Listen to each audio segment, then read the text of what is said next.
Hypothesis testing অথবা inferential statistics, যে আমরা মূলত ডেসক্রিপটিভ স্ট্যাটিস্টিক্স যেটা করলাম সেটা করলাম হচ্ছে স্যাম্পলের ওপর। মানে আমাদের যে 60 জন স্টুডেন্টের ডেটা নিয়ে আমরা কাজ করছি, শুধুমাত্র সেই 60 জন স্টুডেন্টের তথ্যটা আমাদেরকে ডেসক্রিপটিভ স্ট্যাটিস্টিক্স দিচ্ছে। But this is not sufficient. আমরা আলটিমেটলি 60 জনের তথ্য নিয়ে আমাদের কাজ কি? আমাদের মেন কাজ হবে ওই 60 জনকে আমরা নিয়েছি একটা পপুলেশন থেকে, ধরেন 6000 অথবা 5000 স্টুডেন্টের মধ্যে থেকে আমরা 60 জনকে বেছে নিয়েছি। অথবা ধরেন একটা ইউনিভার্সিটির 10টা ফ্যাকাল্টি আছে, 10টা ফ্যাকাল্টির মধ্যেই আবার 15টা করে ডিপার্টমেন্ট আছে, অথবা 10টা ফ্যাকাল্টির মধ্যে 6টা ডিপার্টমেন্ট আছে, টোটাল হচ্ছে 60টা ডিপার্টমেন্ট। প্রত্যেকটা ডিপার্টমেন্ট থেকে একজন করে করে আমরা 60 জন নিয়েছি। আলটিমেটলি 60 জন কাদেরকে রিপ্রেজেন্ট করছে? টোটাল ধরেন 5000 মানুষকে, 5000 স্টুডেন্টকে। এখন আমাদের কাজ হবে এই 60 জনের ডেটাকে অ্যানালাইসিস করে ওই 5000 যে পপুলেশন তাদের সম্পর্কে একটা আইডিয়া করা, তাদের সম্পর্কে আমাদের প্রেডিকশন করা। এটাই হচ্ছে স্ট্যাটিস্টিক্সের অথবা রিসার্চের মেন স্ট্রেংথ। আমরা 60 জনের ডেটা কাজে লাগিয়ে যদি 5000 জনের এস্টিমেট করে ফেলতে পারি, তাহলে তো আমাকে কষ্ট করে আর 5000-এর কাছে যাওয়ার প্রয়োজন নাই। এই কারণে রিসার্চটা হচ্ছে ইম্পর্টেন্ট। আমরা যখন কোনো মার্কেট রিসার্চ করি, কনজিউমার রিসার্চ করি, আমাদের পক্ষে পসিবল হয় না, বা একটা কোম্পানির পক্ষে পসিবল হয় না যে ওই কোম্পানির যত কাস্টমার আছে সবার কাছে রিচ করা। ওরা করে কি, কয়েকজন থেকে স্যাম্পল নেয়, ওইটা দিয়ে ডেটা কালেকশন করে অ্যানালাইসিস করে তারা টোটাল যত কাস্টমার আছে তাদের সম্পর্কে তারা আইডিয়া করে বিভিন্ন প্রোডাক্ট লঞ্চ করে, বিভিন্ন ক্যাম্পেইন লঞ্চ করে। ঠিক আছে, এই জন্যই হচ্ছে তারা বিভিন্ন ধরনের রিসার্চ ফার্মের সাথে কন্ট্যাক্ট করে রিসার্চ সহায়তা নেয়। আমরা এখন চলে যাচ্ছি ইনফারেন্সিয়াল স্ট্যাটিস্টিক্সে। ঠিক আছে, তো ইনফারেন্সিয়াল স্ট্যাটিস্টিক্স হচ্ছে মেনলি হাইপোথিসিস রিলেটেড, হাইপোথিসিসের সাথে সম্পৃক্ত। হাইপোথিসিসটা কি? হাইপোথিসিস মানে হচ্ছে আমরা ওই যে 5000 স্টুডেন্ট সম্পর্কে একটা হাইপোথিসিস দাঁড় করাই যে এই 5000-এর মধ্যে এই বিষয়টা থাকবে, এই রিলেশনশিপটা থাকবে, এবং ওই হাইপোথিসিসটাকে টেস্ট করি মাত্র ওই 60 জনের স্যাম্পল দিয়ে। আমি এমনিতে 60 জন নিয়েছি। নর্মালি আমাদের স্যাম্পল সাইজ 100+ হলে ভালো, 150, 200, 250, 300 এভাবে নেওয়া হয়। আমি জাস্ট বোঝার সুবিধার্থে একটা হাইপোথেটিক্যাল একটা ডেটা নিয়ে কাজ করছি। তো প্রথমে আমরা হাইপোথিসিস টেস্টিংটা কেটে দেখব। হাইপোথিসিস হচ্ছে মেইনলি ইটস অ্যান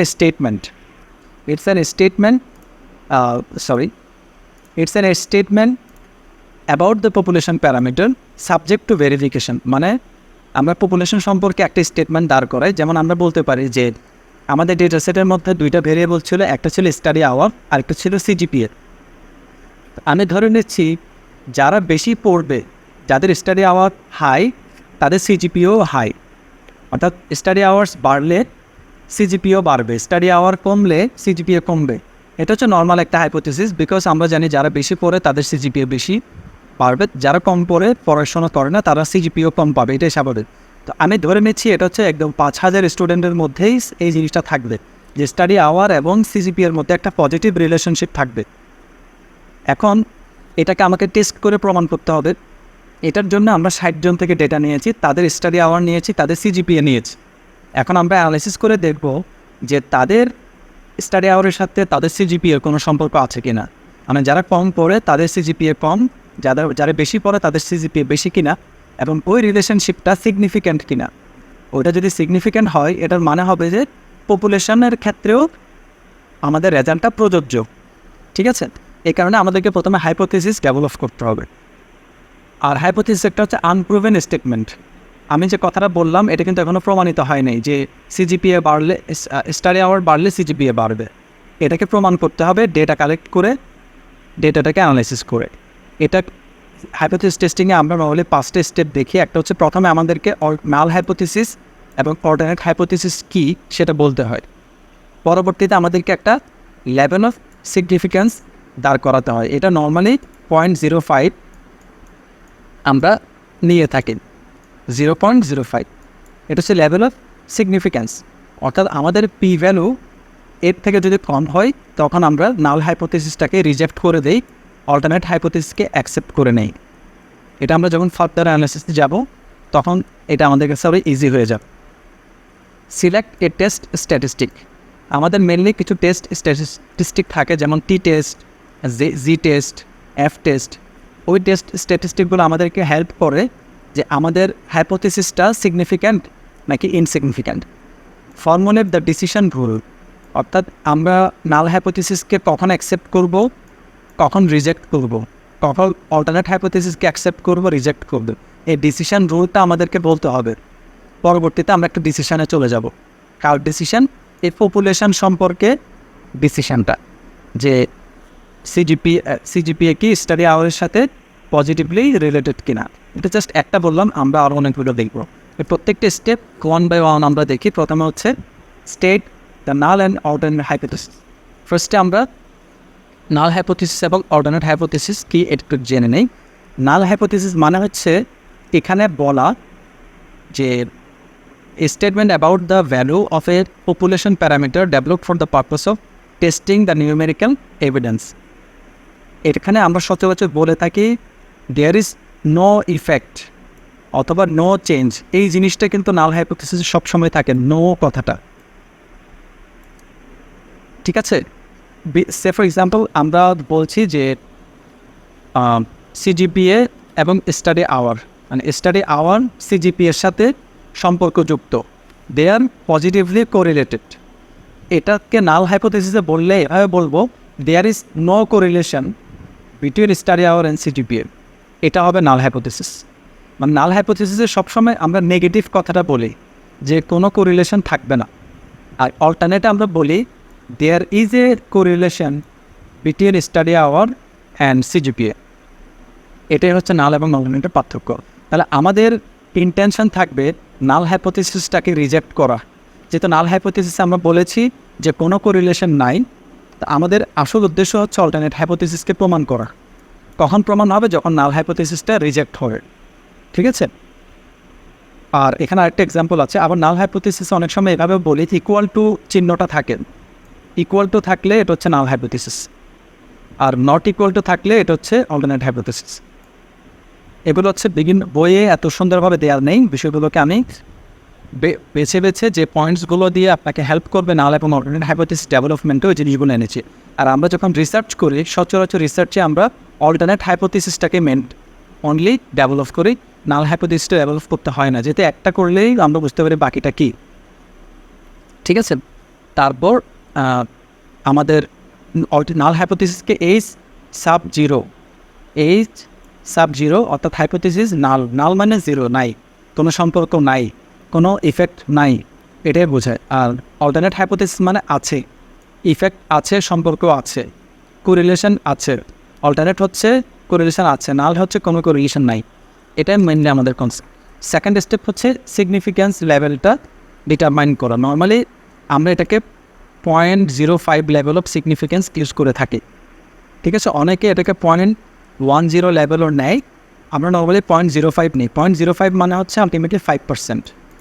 অর্থাৎ আপনি সবসময় 100% সিউরিটি দিতে পারবেন না কোনো অ্যানালাইসিসে। দ্যাটস ওয়াই আমরা 95% সিউরিটি রাখি, 5% আমরা ছেড়ে দিই। ওই 5% হচ্ছে আমার লেভেল অফ রিস্ক। জাস্ট এতটুকু বুঝলে আর। 3 নাম্বার হচ্ছে সিলেক্ট টেস্ট স্ট্যাটিস্টিক। আমরা যখন এটা কিন্তু আমরা এখন ইনফারেন্সিয়াল স্ট্যাটিস্টিক্স করতে আসছি। দ্যাটস ওয়াই এখানে কিছু টার্ন আসবে একটু ঝামেলার, কিন্তু এগুলো কন্টিনিউয়াসলি করতে করতে এগুলো ইজি হয়ে যাবে, বারবার একই জিনিস ঘুরে ফিরে আসবে, ঠিক আছে। যেমন এখানে টেস্ট স্ট্যাটিস্টিকটা মেনলি আমরা ইউজ করে থাকি জেড টেস্ট, টি টেস্ট, এফ টেস্ট, আর হচ্ছে কাই-স্কোয়ার টেস্ট। এই 4টা টেস্ট হচ্ছে সবচেয়ে বেশি পপুলার। জেড টেস্টটা কখন ইউজ হয়, টি টেস্টটা কখন ইউজ হয়, এফ টেস্ট কখন ইউজ হয়, কাই-স্কোয়ার টেস্ট কখন ইউজ হয়, এই জিনিসগুলো আমরা আস্তে আস্তে দেখব। কাই-স্কোয়ারটা মূলত ইউজ হয় যখন আমাদের ভেরিয়েবলটা হচ্ছে কোয়ালিটেটিভ, যেমন জেন্ডার, মাত্র 2টা ক্যাটাগরি, ফিমেল মেল, কোনো নিউমেরিক ভ্যালু নাই, পার্সেন্টেজ আছে 60% মেল 40% ফিমেল, তখন আমরা কাই-স্কোয়ার ইউজ করি। আর বাকি 3টে ইউজ করা হয় ম্যাট্রিক ভেরিয়েবলের ক্ষেত্রে, কোয়ান্টিটেটিভ ভেরিয়েবলের ক্ষেত্রে, নিউমেরিক যেগুলো তো থাকে। তো জেড টেস্টটা আবার এর মধ্যে জেড টেস্ট কখন ইউজ হয়, যখন আমার সিগমাটা জানা থাকে। এখানে এই সিগমা এটা হচ্ছে পপুলেশন স্ট্যান্ডার্ড ডেভিয়েশন, এটা যদি জানা থাকে আমার, তখন আমরা জি টেস্ট ইউজ করি।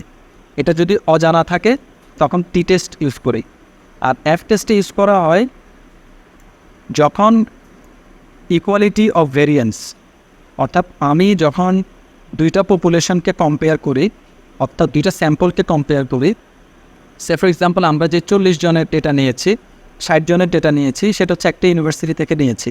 আমরা আরেকটা ইউনিভার্সিটি থেকে 60 জনের ডেটা নিলাম, নেওয়ার পর আমরা ডেটা দুটো কম্পেয়ার করব যে কোন ইউনিভার্সিটির সিজিপিএ বেশি। ওইটা কম্পেয়ার করতে গেলে যদি আমাদের সিজিপিএর ওই ইউনিভার্সিটির যে ভেরিয়েবলটা, সিজিপিএ ভেরিয়েবলটা, ওই ভেরিয়েবলের মধ্যে যে ভেরিয়েন্স, ওই ভেরিয়েন্স এবং এই ইউনিভার্সিটির সিজিপিএর ভেরিয়েন্সটা ইকুয়াল হলে, ভেরিয়েন্স মানে স্ট্যান্ডার্ড ডেভিয়েশনটাকে বোঝাচ্ছে, স্ট্যান্ডার্ড ডেভিয়েশন যদি ইকুয়াল হয় সেক্ষেত্রে আমরা এফ টেস্ট ইউজ করি। তাছাড়া আমরা টি টেস্ট এবং জি টেস্ট ইউজ করি।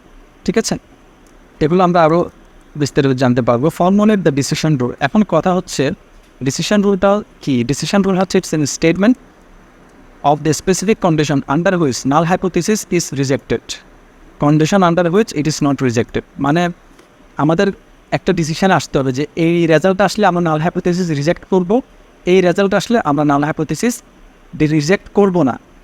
কিন্তু একটা জিনিস খেয়াল রাখবেন, নাল হাইপোথিসিস কখনো অ্যাকসেপ্টেড হয় না। আমরা বলি যে নাল হাইপোথিসিস রিজেক্টেড, আদারওয়াইজ বলি নাল hypothesis can not be rejected, null hypothesis accepted ওইটা বলে না সচরাচর। ঠিক আছে, তাহলে হয় রিজেক্টেড, আদারওয়াইজ নট রিজেক্টেড। তো নাল হাইপোথিসিস কখন রিজেক্টেড, কখন নট রিজেক্টেড, এটা বোঝার জন্য আমাদেরকে একটা ডিসিশন রুল বের করতে হয়। আমাদের যে আমরা কিছুক্ষণ আগে কিছু টেস্ট স্ট্যাটিস্টিক দেখলাম, যেমন টি ভ্যালু, জেড ভ্যালু, তারপর হচ্ছে এফ স্ট্যাটিস্টিক, কাই স্কোয়ার, ওগুলোর যে মানগুলো আসবে সফটওয়্যার আমাদেরকে ওগুলোর মানগুলো দিয়ে দিবে। ঠিক আছে, যেমন ধরেন টি এর মান আসলো, টি ভ্যালুর মান আসলো 2.60। ঠিক আছে, 2.60। এখন এই মানকে আমরা কার সাথে তুলনা করব?